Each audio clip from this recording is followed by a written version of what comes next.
Fala pessoal, hoje com muita felicidade aqui a gente inicia o quarto episódio do podcast da Gen Mafia, um grupo de jovens obcecados por suas curiosidades únicas e que dentro do grupo a gente se sente mais inclinado a colocar uma intensidade ainda maior dentro das nossas curiosidades. Hoje aqui eu tenho o Tomás e também o João. Fala aí primeiro, Tô. E aí, pessoal, boa tarde. Valeu, Nick, mais um episódio, estou muito animado. E hoje a gente está com o João. Fala aí, João, como é que você tá? Tudo bem? Opa, tudo ótimo. Prazer encontrar vocês aqui. Boa. O João, para quem não sabe, só zooming out aqui, dando um contexto do background dele, o João fez economia na PUC-RJ e depois disso ele estagiou por quase 2 anos ali no BCG, então ele vem com um background forte de consultoria. Acho que a gente vai ter bastante aprendizado relacionado a essa área ao longo do episódio aqui. Depois o João foi para Wildlife, é um dos unicórnios do Brasil, aí, uma empresa de jogos que eu tive a felicidade de trabalhar também. Então somos ex-colegas, apesar de que eu não conhecia o João dentro da Wildlife, uma empresa já grande. E hoje o João mora na Itália, estuda lá na Bocconi, uma faculdade bem renomada, e também estagia numa startup de Berlim chamada Pine, que toca um lado ali de Revenue Ops, ah, bem legal. Vamos lá, começando com a primeira pergunta então, João, kicking off aqui. Como eu falei, hoje você estuda na Bocconi, uma faculdade bem legal, bem forte na Itália.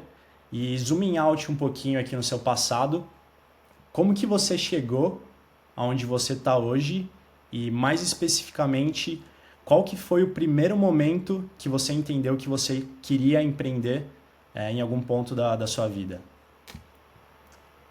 Cara, boa pergunta. Vamos por partes, então. Como eu cheguei na situação onde eu tô, eu nasci e cresci no Rio, né? Dá pra ver pelo sotaque. Eu fiz o ensino médio no São Bento, que é um colégio é, relativamente conhecido lá no Rio e tal, colégio católico, é o único colégio que só aceita, que até hoje não aceita mulher na cidade. Então, era um ambiente meio diferente. E desde aquela época, assim, eu já sempre era uma pessoa muito proativa, por assim dizer, né? Eu fazia sei lá, todas as atividades extracurriculares que dava. Eu fundei um modelo de Nações Unidas dentro do colégio, fazia grêmio, fazia projeto voluntário. O que desse para fazer, eu inventava para fazer, basicamente. Sempre fui bastante engajado nessas coisas. É, e aí disso foi pra. E já pensei assim, na verdade, inclusive eu lembro disso agora, no meu último ano de ensino médio, eu pensei bastante em ir para os Estados Unidos e eu tinha ideia justamente de eu vou para os Estados Unidos, mas aí eu acho que eu quero fazer uma empresa e aí eu quero fazer uma empresa com meus amigos do Brasil, do colégio, vamos ver como é que vai ser as coisas. No fim das contas, não andou muito, nem a ideia da empresa, nem ir para fora, no fim das contas, porque eu acabei ganhando bolsa na PUC, e aí tipo era ganhar bolsa ou arriscar pagar US$ 60.000 por ano lá fora, eu acabei, vou ficar aqui mesmo e tento ir para fora depois. Acabei indo fazer economia na PUC.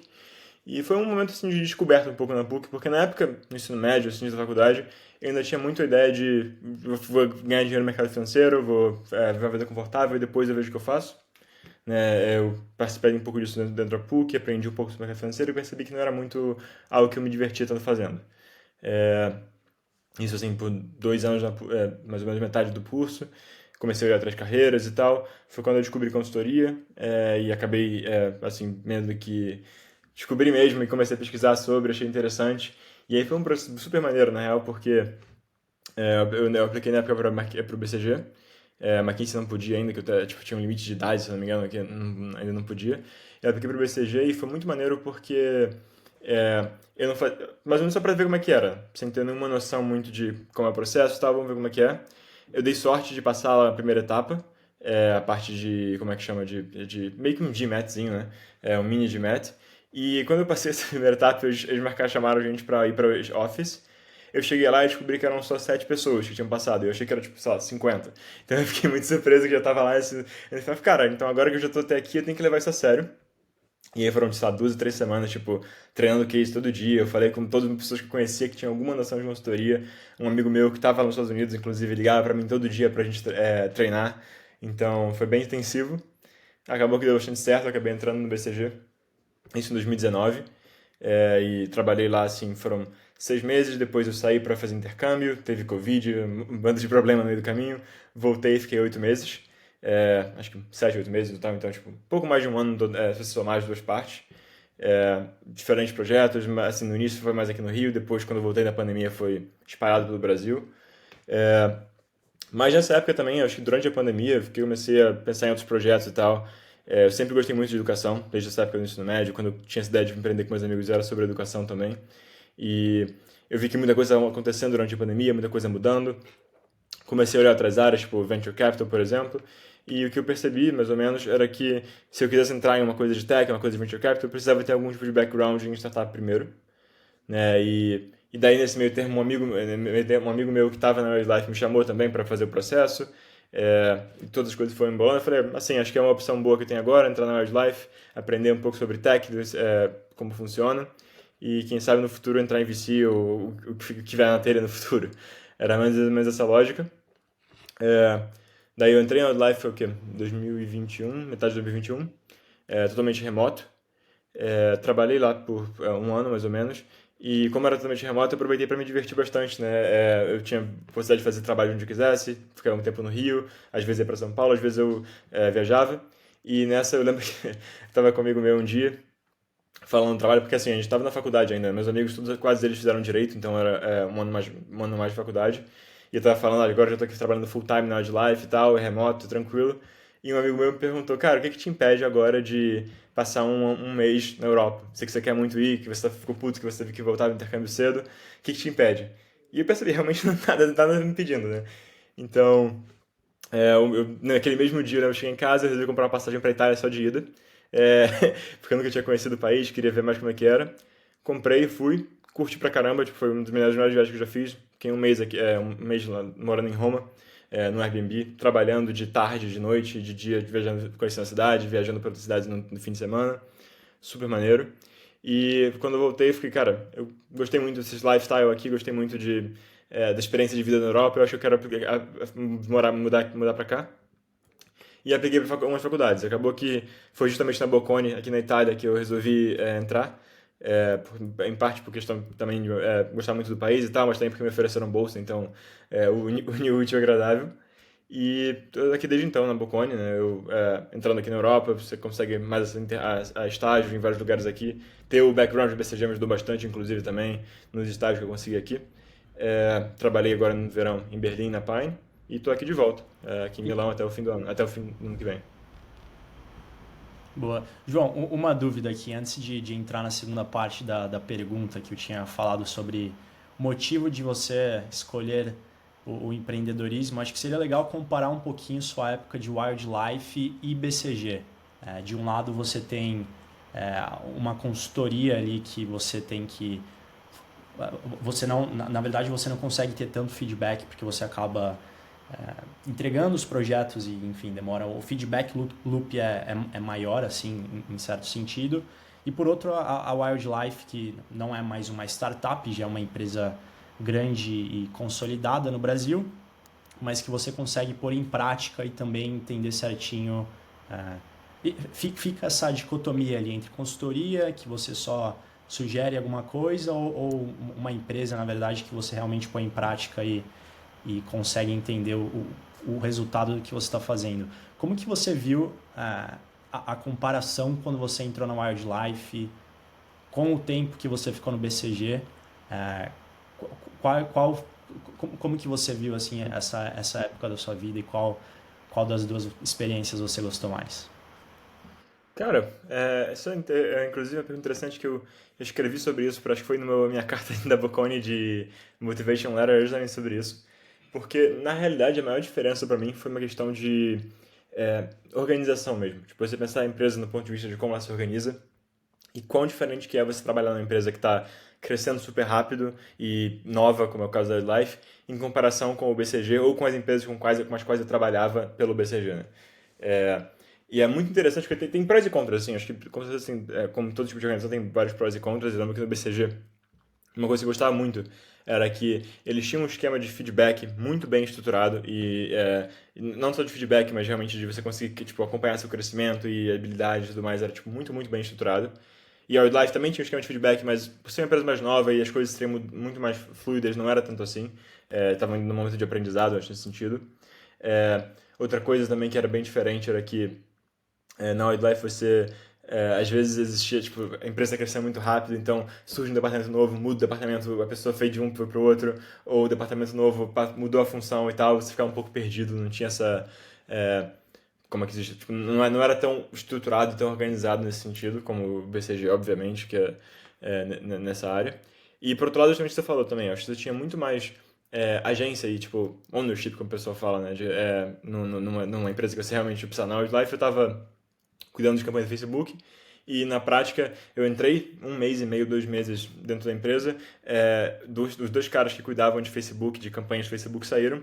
E eu, como estava na parte de user acquisition, acabei que me entrando sozinho para tomar parte deles. Então era eu com 2 meses de empresa tendo que cuidar de uma verba diária de $30.000. 1 milhão por mês. Então foi tipo, e assim, se as coisas dão errado, é meio que culpa sua e tal, quer dizer que você está gastando $100.000 por mês. Então é o tipo de, realmente, você tem muito mais agência no que está acontecendo em comparação com consultoria, o que é bem maneiro também.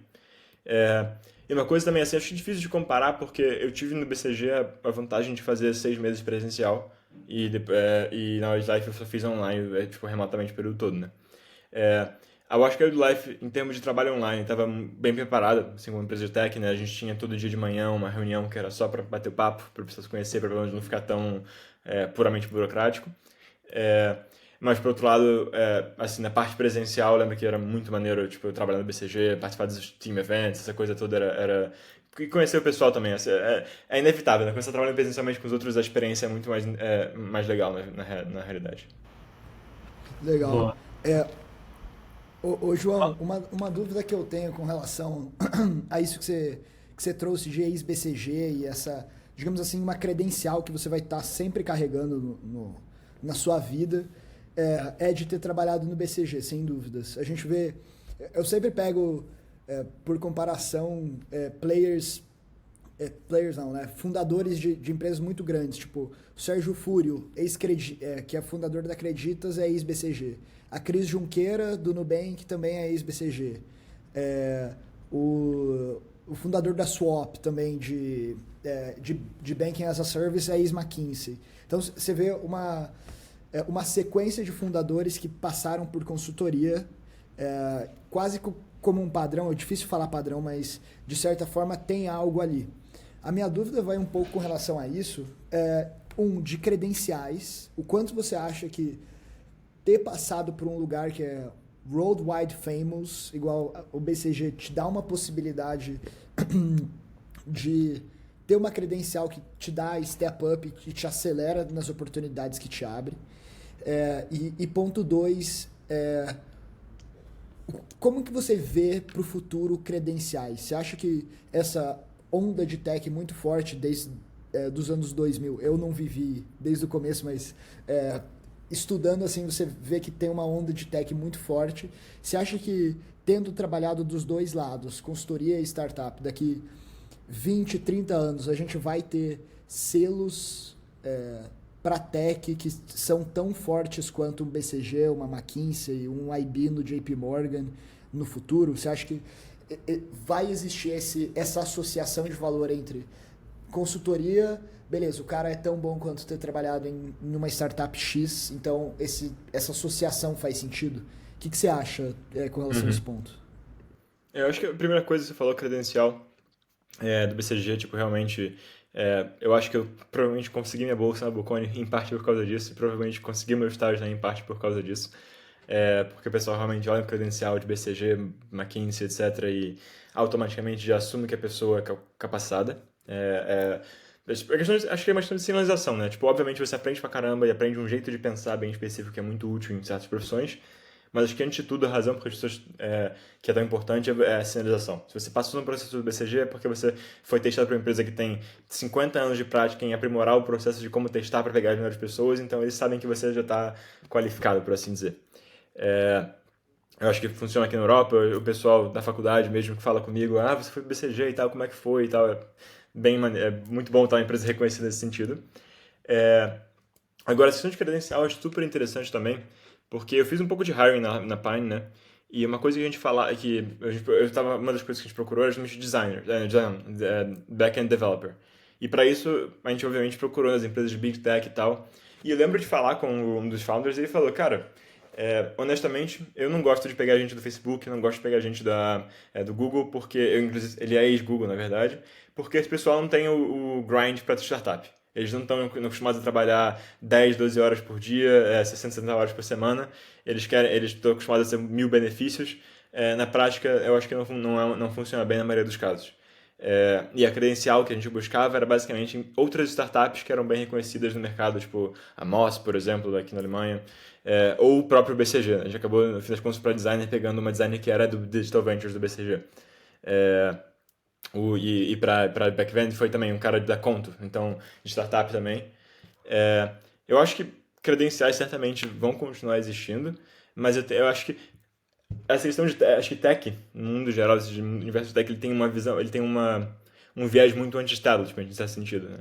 Tipo, anti-credencial, ele começou meio que Califórnia anti-East Coast nos Estados Unidos, e depois agora essa questão, tipo, muita gente no mundo de tech não gosta muito especialmente, acho que na Europa não, mas nos Estados Unidos tem essa rivalidade com consultoria, com investment banking, eles querem só engenheiro e tal. E eu acho que a tendência talvez seja essa, tipo, você ter credenciais, mas credenciais que não ficam as mesmas por muito tempo. São credenciais, sei lá, tipo, você trabalhou naquela startup do YC que é super reconhecida no início. Depois que ela cresceu e ficou grande e fez IPO, não vale mais a pena você ter trabalhado lá, não é a mesma coisa. Então, mas é um esquema diferente, eu acho, mas acho que vai continuar existindo credencial de uma forma ou de outra. Bom, acho que existe, pelo menos a minha concepção sobre credenciais é que durante as últimas décadas a gente viu esses jobs, principalmente IB, consultoria, eram jobs que tinham uma credencial muito forte e pelo menos o que eu vejo, o que eu percebo hoje é que trabalhos como VC, então VC eu vejo que a reputação tá aumentando muito, Product Manager também, então PM talvez seja o novo consultor desses últimos 5 anos, por exemplo, e acho que é bem interessante pensar nesse lado, como isso vai continuar mudando para a próxima década. Eu talvez teria um bet em AI, não sei como que vai ser a continuação desse ecossistema, mas é um ponto interessante também. Eu queria trazer um exemplo aqui a gente falou desse lado de credenciais, que é válido, mas acho que é interessante refletir o quão importante, ou pelo menos o quanto de aprendizado você tem estando dentro de uma consultoria. A gente sempre, pelo menos eu, quando tento entrar em trabalhos novos, eu sempre foco em learning, acima de tudo. E o Steve Jobs ele tem uma palestra relativamente famosa no YouTube, que ele fez lá, acho que ele estava no MIT ainda, e ele fala bastante de consultoria, tem pelo menos um take dele sobre consultoria. Ele fala que em consultoria você não consegue ter tanto ownership sobre as suas tarefas, então obviamente você consegue fazer recomendações, mas na hora de aprender sobre aquele assunto você não tem tanto ownership e eventualmente não acaba tendo, é o que pelo menos ele cita no vídeo, não acaba tendo uma visão tridimensional sobre o assunto, você fica apenas com a visão bidimensional. E como que você vê isso dentro da sua jornada do BCG por um pouco mais de um ano ali que você comentou? O quanto você acha que você aprendeu no BCG comparado à startup que você trabalha na Alemanha hoje, na Pine? Uhum. Olha, eu acho que no meu caso, acho que faz sentido essa crítica do Steve Jobs, acho que faz sentido. Eu acho que no meu caso específico, a questão é que eu sempre gostei muito, eu sempre tive facilidade, por assim dizer, na parte de, digamos que essa visão tridimensional seja a ideia de você fazer planos, de pensar o porquê das coisas e pensar meio que a longo prazo e não somente a longo prazo, mas realmente, tipo, construir o esquema do zero, né, por assim dizer. Tipo, você descobrir as coisas, a questão de best practices, etc. E isso é algo que eu sempre gostei muito de fazer, foi algo que eu sempre, tipo, tinha alguma facilidade. E eu acho que o BCG me ensinou, acima de tudo, foi, tipo, execução, basicamente. Você executar o que você precisa executar bem e rápido e eficientemente.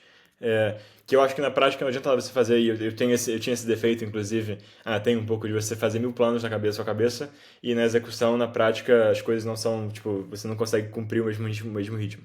Então eu acho que É por isso, inclusive, que eu acho que, por exemplo, na Pine, o pessoal, mesmo sendo uma empresa de tech, queria muito pegar alguém do BCG, pegar alguém de consultoria ou de investment banking, porque são pessoas bem execution driven.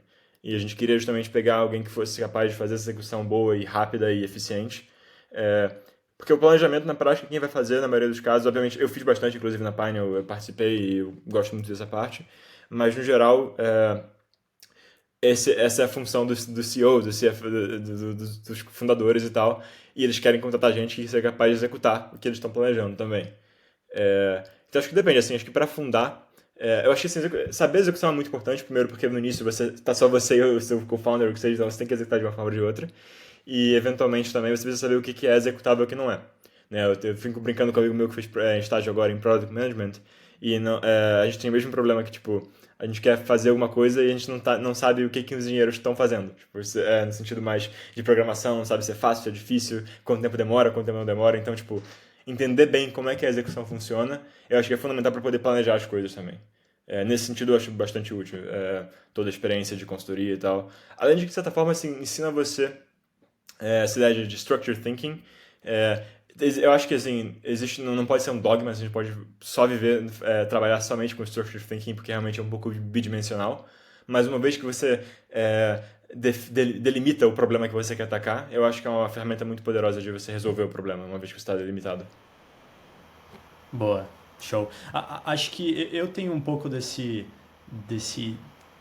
não diria que é um preconceito, mas eu tento olhar para a consultoria com uma visão bem, tipo, pelo menos se você fala agora que realmente você entrou e eles vêm de uma forma que você realmente executa, acho que é positivo. Um lado pessoal que eu vejo também positivo de consultoria, é, eu li recentemente um artigo no Ribbon Farm, é um blog bem famoso, e eles falam que consultoria, um dos pontos positivos é que você tem, em vez de você ser o dono da startup ou um founding team que você está com the head in the game, que é o termo que eles usam. Então você tem a cabeça no jogo. Em consultoria é o contrário, você tem o jogo dentro da sua cabeça. Então é the game in the head.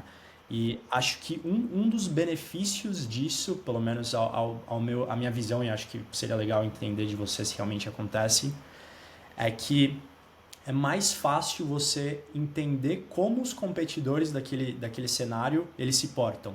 Então você não, quando você vai fazer pelo menos uma análise competitiva, normalmente se você está num founding team ou se você é um CEO, é um pouco mais, você já tem algumas presunções que elas são tão fortes que você acaba não conseguindo olhar ou pelo menos analisar um competidor de uma maneira tão precisa. E um consultor, como ele tem the game in the head, e não ele tem o jogo na cabeça e não a cabeça no jogo, é, o consultor acaba tendo uma análise mais efetiva sobre os competidores. Então, Uhum. como que você vê esse exemplo? Você acha que faz sentido e... Cara, eu não fiz nenhuma análise de competidor ou algo semelhante quando eu estava em consultoria, mas eu acho que o que eu, assim, pensando não somente em consultoria, mas assim, na Pine também, né? Na Pine a gente trabalha fazendo software para outras empresas de B2B SaaS, então na prática a gente interage bastante com eles e tal. E uma coisa que eu acho muito, que eu aprendi bastante e percebi muito, tanto em consultoria como na Pine, é realmente você ver como as outras empresas funcionam, né? Você entende, tipo, que você tem uma visão assim, é, em geral, se ela está na Wildlife, por exemplo, eu interagia somente com pessoas da Wildlife, 90% do tempo, no máximo com o account manager do Facebook, mas quase o resto era só dentro da Wildlife. E você não tinha essa visão tipo, de como as outras empresas estão pensando e como que elas agem e como elas são estruturadas. No BCG e na Pine, pelo contrário, a maior parte do tempo que a gente faz é justamente pensando no cliente e pensando, quase tudo pensando no cliente. E você acaba entendendo muito sobre como que o cliente funciona, né? Tipo, quais são as diferenças entre as empresas que eu trabalhei em projeto no BCG, como elas são estruturadas, a mesma coisa na Pine, quais são as diferenças entre os nossos clientes, como eles são estruturados. E isso eu acho que revela muita coisa interessante, porque é, você tendo essa exposição a várias empresas, realmente, como você falou, tipo, você consegue entender melhor como funciona o mercado como um todo daquele setor, e não somente a sua empresa, e você consegue entender, tipo, pô, tem uma coisa que eu vejo que todas as empresas aqui estão fazendo errado. Com uma coisa que eu vejo que todas as empresas estão meio que tipo, para trás e tal. Então acho que tem uma possibilidade de gerar muito insight nesse sentido.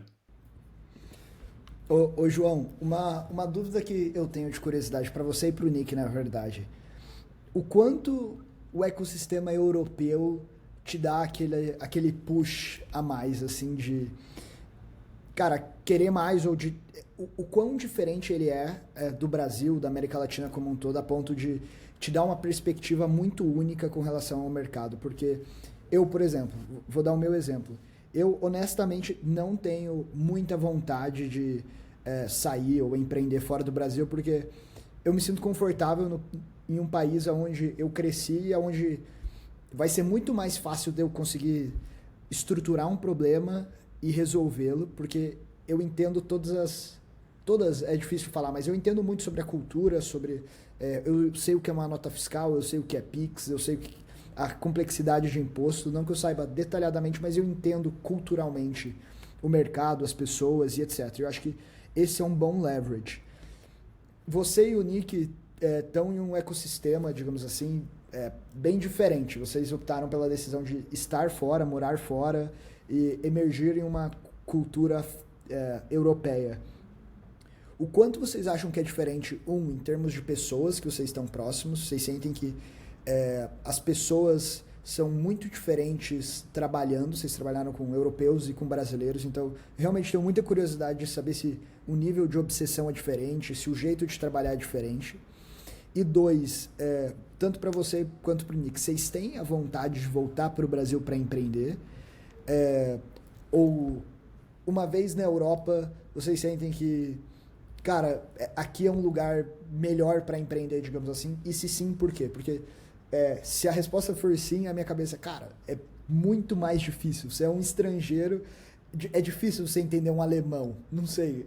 Tipo, eu não faço ideia de como funciona o sistema alemão, ou quais são os problemas da Alemanha estruturais. Do Brasil eu tenho uma certa noção, porque a gente vive aqui. Então, como que é isso, tanto para você quanto para o Nick? Quero pegar a visão de vocês também. Cara, então, na realidade, né, eu já falei com vocês que eu tô com esse projeto de startup. O nosso plano, eu tô com um amigo que é russo, então também não é, ele infelizmente não é europeu, mas ele vive aqui e tal. E a gente tem um projeto somente de começar o teste no Brasil. A gente vai pro Brasil, se tudo der certo, no início do que vem para começar a testar, gente, porque é onde eu conheço mais, eu sei o mercado que eu quero atacar e eu quero iniciar a partir dali. É, e depois, quando tiver consolidado, entendido melhor o Product Market Fit, etc., aí voltar ir para a Europa e começar, de fato, a expandir na Europa, porque em termos de investimento, em termos de financiamento, tem mais oportunidade, basicamente, e de monetização. Então, assim, certamente eu quero estar no Brasil, assim, uma parte, tipo, passar, sei lá, pelo menos uma parte do tempo trabalhando no Brasil no futuro, que eu também gosto muito daí. É, mas eu acho que, assim, pra mim tem. Primeira coisa, eu também gosto muito do estilo de vida aqui na Europa e tal. Me adaptei bem, fiz vários amigos e tal, e eu curto realmente. Assim, na Itália não é tão diferente, não é como na Alemanha. Na Alemanha acho que é um pouco mais diferente culturalmente do Brasil. Na Itália tem umas semelhanças, o pessoal é mais relaxado também, então eu curto bastante. E em termos de trabalho, eu acho que, honestamente, eu acho que varia muito, mas eu acho que, por exemplo, meu trabalho na Alemanha, na startup, foi relativamente semelhante com o Brasil. Acho que o pessoal é mais organizado, mas talvez seja a diferença de ser trabalhar no Rio e em São Paulo. Eu acho que em São Paulo, com a empresa que eu estava em Berlim, não seria tão diferente assim. É, então era tranquilo nesse sentido. Eu acho que a maior questão realmente que eu quero ficar aqui na Europa, primeiro como eu falei, eu gosto do estilo de vida, mas também pensando no ponto de vista de empreender, você tem mais possibilidade de conseguir, tipo, se você quer uma coisa bem ambiciosa, você tem mais possibilidade de conseguir funding, você tem mais possibilidade de conseguir monetização. Em alguns casos é necessário você, dependendo do produto, acho que com AI especificamente, que você depende muitas vezes de API calls que são caras, etc. Você acaba precisando de um tipo de monetização mais seguro. E por isso que a gente está querendo realmente focar no mercado europeu e talvez até Estados Unidos. Assim, o Dream seria Estados Unidos, na verdade, mas não é Europa. Mas a Europa é o que a gente tem acesso, basicamente, no momento inicial. Show. Acho que do meu lado aqui já tô nessa startup alemã há um pouco mais de um ano. Eu vejo sim diferenças, pelo menos estando dentro de um trabalho ali na Europa. Acho que pelo menos o que eu sinto aqui é que o pessoal normalmente tem mais. Vamos lá, acho que depende muito do CEO. Então, dependendo da cultura que a startup tem, obviamente o CEO ele toca a mentalidade de todo mundo ali dentro. Mas eu vejo dentro da Europa um pouco mais de dificuldade se você, como o João acabou de mencionar, você tendo uma, uma mentalidade bem mais ambiciosa, você obviamente vai ter que trabalhar muito mais, a gente está falando de 12, 14, 16 horas por dia. Eu não vejo isso acontecendo na Europa, pelo menos no ciclo de experiências que eu tive até o momento. Acho que 10% das pessoas que eu trabalho junto, 10, 15%, elas têm uma mentalidade de dar o seu máximo, e acho que é um dos motivos também de eu estar entendendo o mercado aqui, tá tirando bastante aprendizado para provavelmente ir para os Estados Unidos depois. Acho que é um dos meus focos, ou pelo menos algo que eu tô entendendo e compreendendo mais agora. Acho que quer falar alguma coisa, Tô? Não, pode seguir, pode seguir. Boa. É, Acho que fala aí, João. Só uma observação que eu ia fazer era, você falou de dar o seu máximo, eu diria nem que eles não têm a visão de dar o máximo, mas é que a visão de dar ao máximo, ao seu máximo na Europa é um pouco diferente, no sentido de que férias e viajar não podem ser retirados disso. O seu máximo ainda assim não exclui férias e viagem, acho que é parte da cultura mesmo.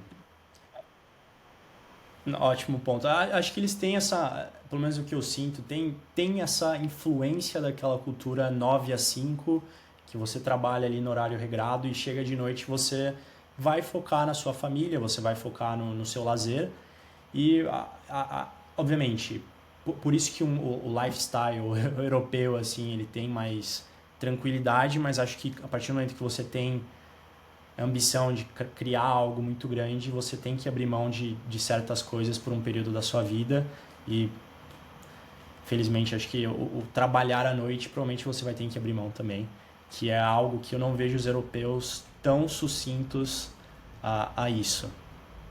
Ô, O João Nick, tinha comentado. Fala aí.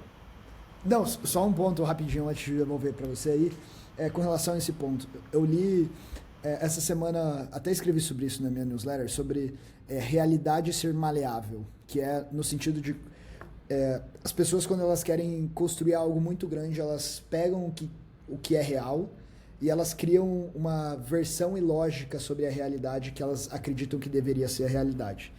E como isso takes a lot of work durante muito tempo.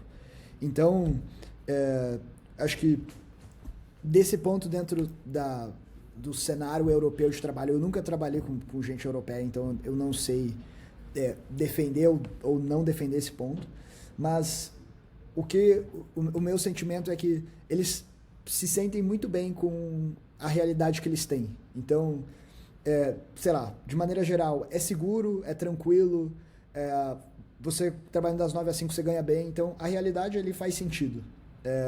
Tipo, você tem uma qualidade de vida muito boa. A gente falou com amigos nossos que trabalharam em Berlim que tipo, terminava às 5 horas, todo mundo ia pro parque, ficar dando volta no parque em Berlim. De certa forma, isso aqui no Brasil, a depender dos lugares onde você trabalha, pode soar mal. De, cara, tô indo embora às 5 horas porque eu preciso dar uma volta no Ibira. Tipo, isso não pega bem, mas é porque eu vejo que pela realidade não ser incrivelmente justa e ter uma disparidade muito grande, as pessoas têm esse desejo de olhar para a realidade, criar uma versão própria da realidade e querer tornar isso verdade. Então, é só um complemento aí, Nick. Pode seguir com a sua Eu pergunta. acho que... pode falar também. Vai lá, João. Não, eu só ia comentar justamente sobre isso. Me lembrou aquele momento no Zero to One que o Peter Thiel fala justamente dessa diferença entre a mentalidade, o determinate optimism, indeterminate optimism, determinate pessimism. E eu vejo isso um pouco verdade, tipo, aqui na Europa, no sentido de que realmente as pessoas, sei lá, algumas pessoas mais inteligentes que eu conheci na Bocconi falam, tipo, não brincando, falam sério que, eu tô pensando em, depois de me formar, passar um ano como instrutor de esqui porque eu gosto de esquiar. E, tipo, maneiro e tal, mas, tipo, a pessoa poderia estar empreendendo, fazendo dinheiro pra caralho, mas eles só querem, tipo, curtir a vida. É uma visão de mundo realmente, tipo...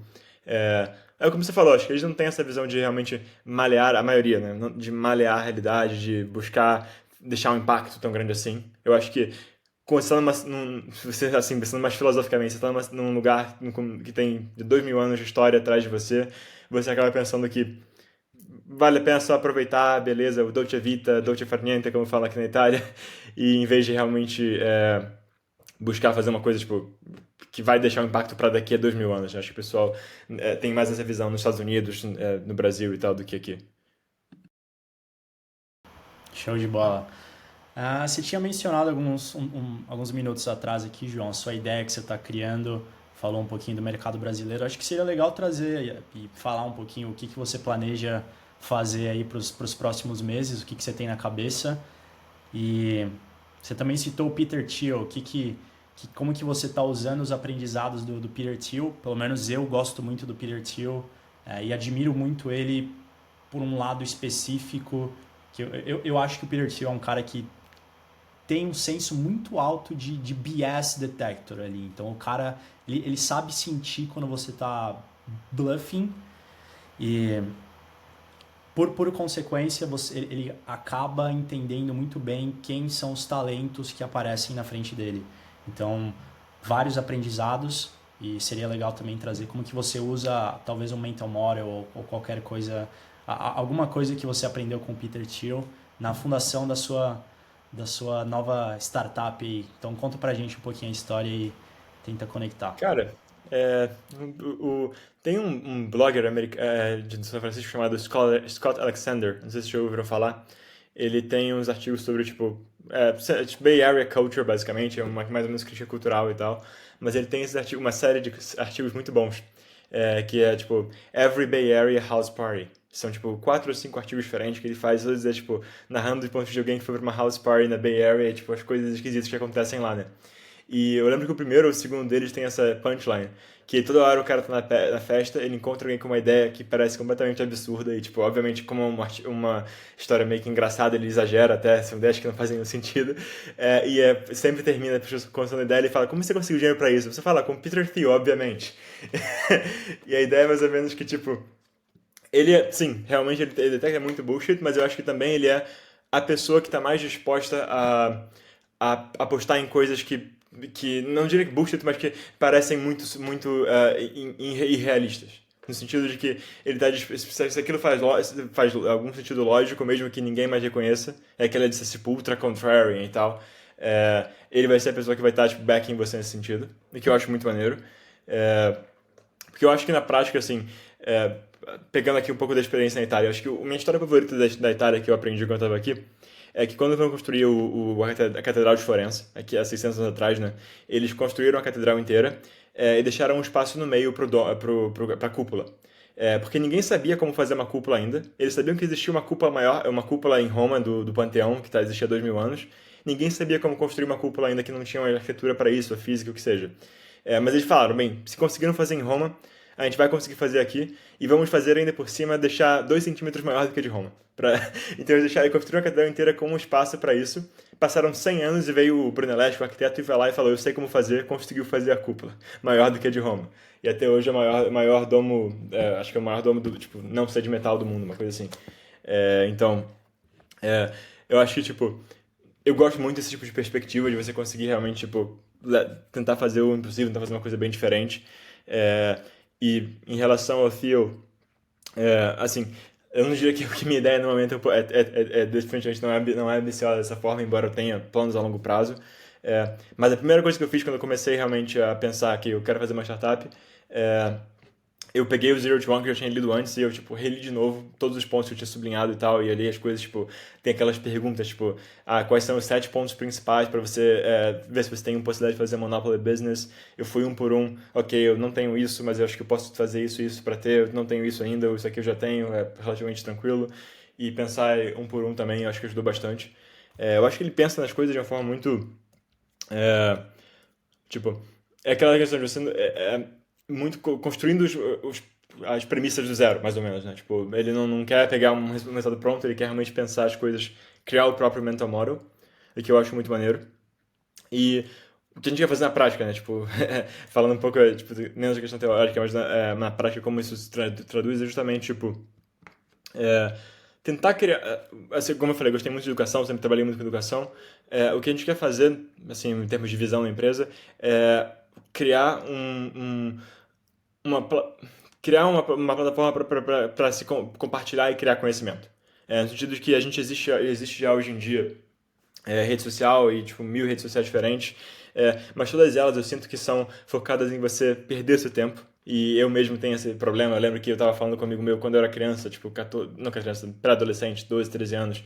Eu chegava em casa e meu passatempo era tipo entrar no Wikipedia e ficar lendo sobre um assunto que estava interessante.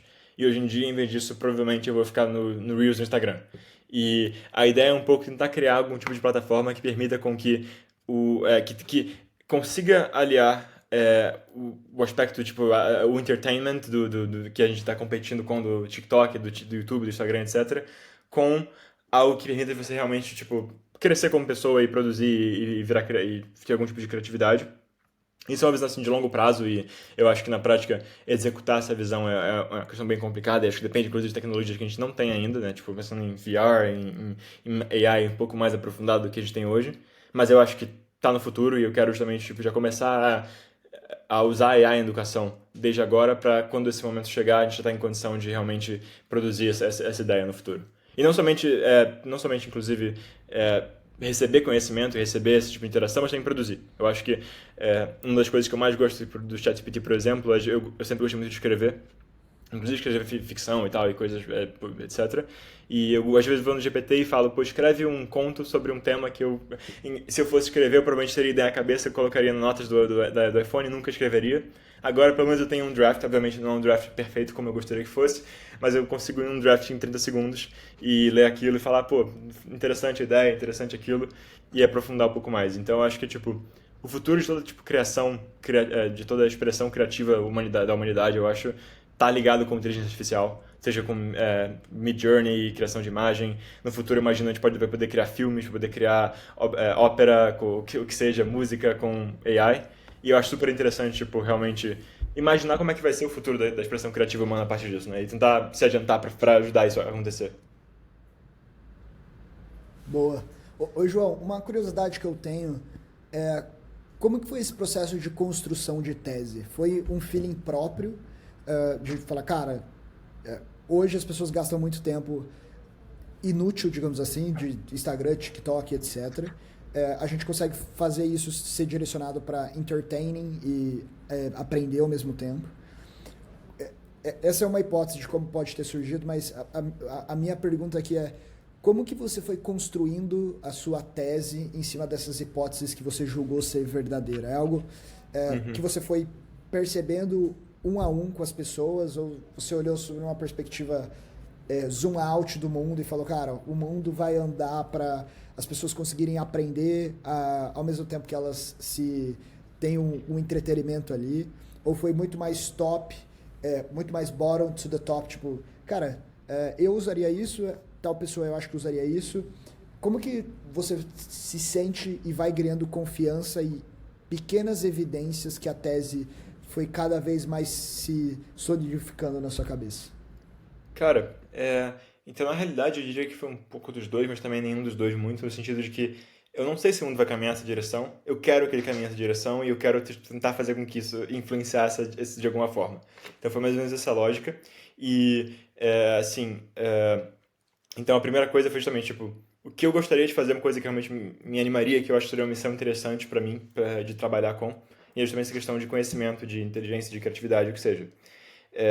E a partir daí eu pensei, na verdade, assim, o que a gente quer fazer agora não é exatamente tão, como eu falei, não é ainda essa união de entretenimento e conhecimento. É algo, quer dizer, mas é uma visão mais simples disso. Justamente porque eu pensei, o que eu posso...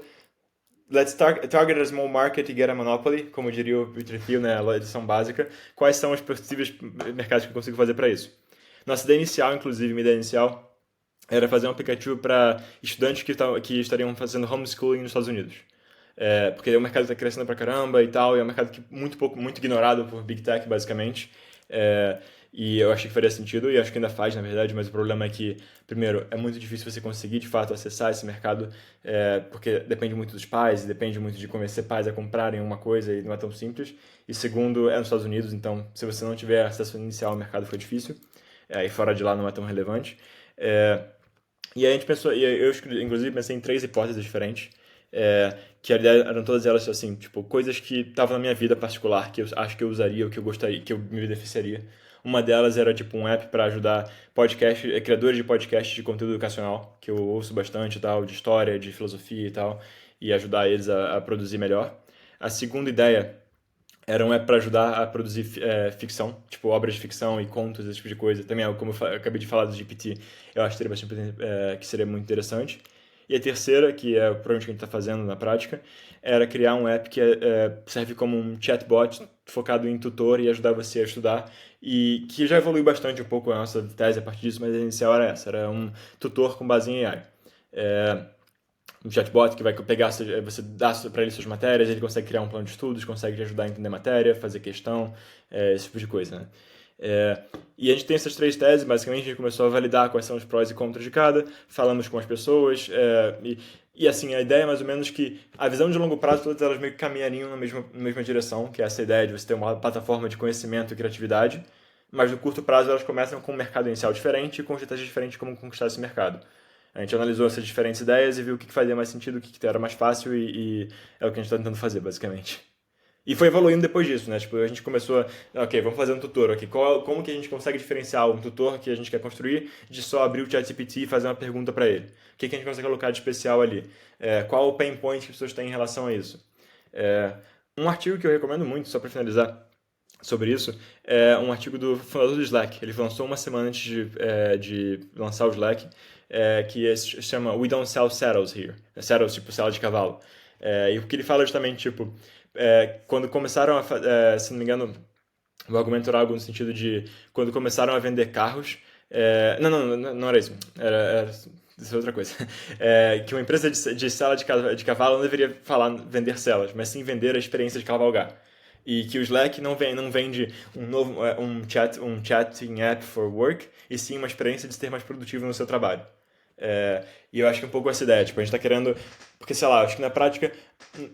Às vezes você encontra uma ideia que vai ser super interessante, mas que você sabe que seria útil, mas que não é um need tão óbvio. E você vê o vídeo do Y Combinator, por exemplo, ele sempre fala, você tem que vender para o cara que está com o cabelo pegando fogo, o cara que está desesperado pelo seu produto. Sim, em certa forma sim, o mercado inicial tem que ser assim, mas eu acho que é ok você pensar também que às vezes o seu produto não vai ser algo que é uma necessidade óbvia das pessoas, e sim algo que vai virar uma necessidade óbvia uma vez que começa a tipo, engatar, mas no início talvez não seja, tipo, tem que existir um convencimento inicial da ideia por trás para as pessoas também. Tá com a memória afiada, João. Gostei da analogia. Acho que só. Então vamos kicking off aqui a última etapa do podcast para a gente já ir pro final.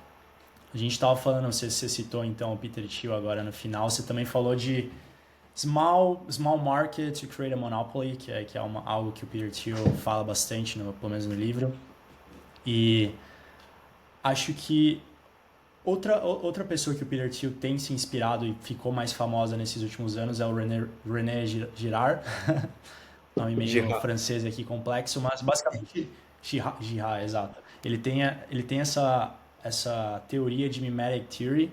Então, basicamente, o ser humano, ele tenta, ou pelo menos ele tende a imitar os outros seres humanos, e foi assim que a gente aprendeu todas as coisas da vida. E dentro desse contexto de mimetic theory e filosofia, eu sei que você estuda bastante, ou pelo menos tem um certo gosto sobre isso, a gente tem conversado sobre isso dentro da Gen Mafia. Como que o estudo da filosofia, última pergunta aqui, como o estudo da filosofia ajuda na tomada de decisão da sua vida, nas decisões que você toma? Cara, essa pergunta pode dar um podcast inteiro sobre ela, na real. Mas, tentando responder rápido, quando a gente estava falando primeira coisa, a empresa que a gente está fazendo se chama Pico, por causa de um filósofo, Giovanni Pico della Mirandola, um filósofo italiano da Renascença. Justamente fala sobre educação e tal, e a gente achou que o nome fica legal, fica bonitinho, fica curto, mas já tem uma ideia de filosofia por trás.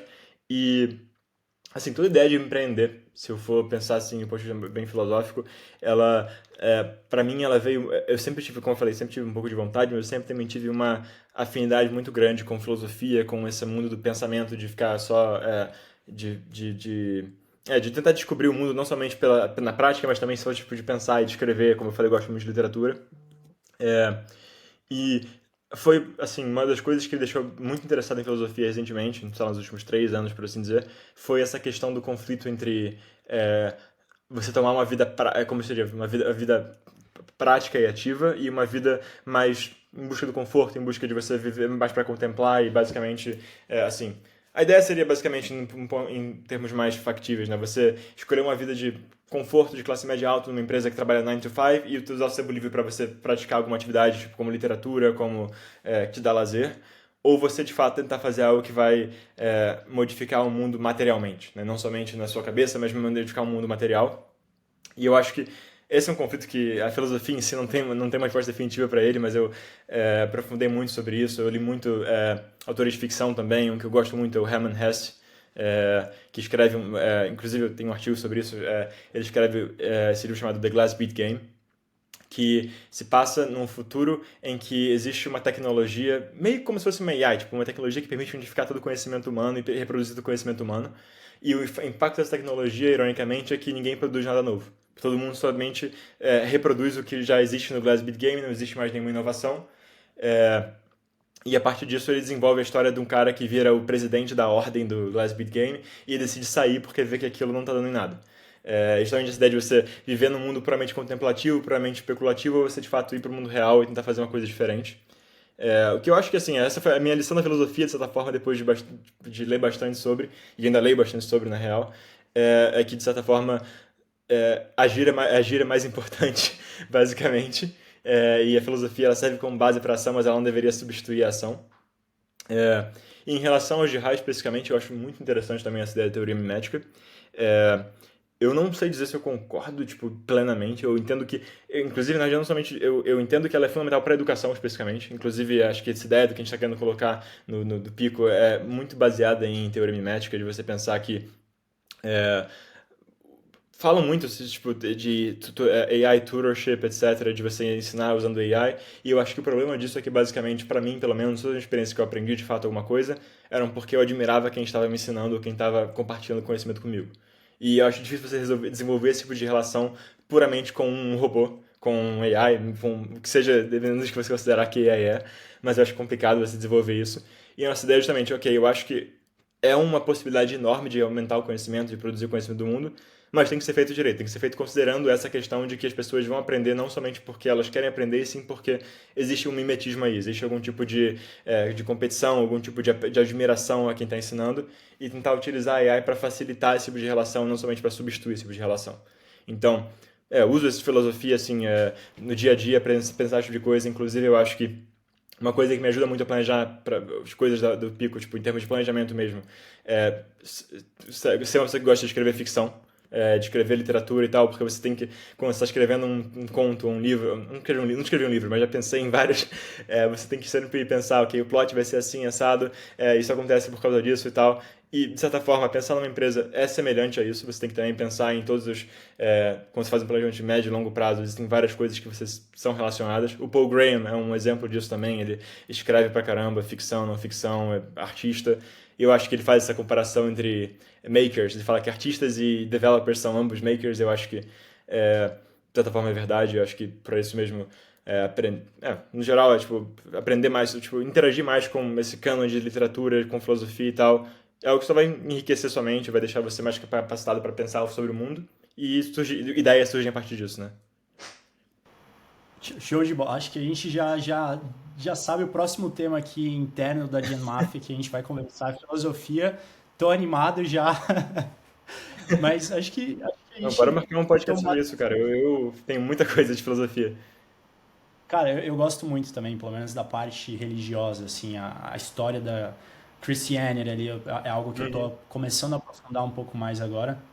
Enfim, a gente que mora na Itália tem a oportunidade de ir para Florença e viver essa realidade que existiu há séculos atrás, então muito, muito forte. Acho que basicamente é isso. Então, João, valeu por todos os aprendizados. Tenho certeza que todo mundo que está escutando aqui vai ter gostado bastante. A gente tocou um pouquinho de consultoria, falou de startup, enfim, vários takes. E acho que se a galera quiser tiver alguma dúvida, que quiser conversar com você ou mandar uma mensagem rápida, por onde que eles conseguem te encontrar aí? Cara, pelo LinkedIn mesmo, eu sempre disponível. Você depois coloca, você me tag no LinkedIn, uma coisa assim, eu aceito todo mundo e a gente pode bater um papo quando quiser.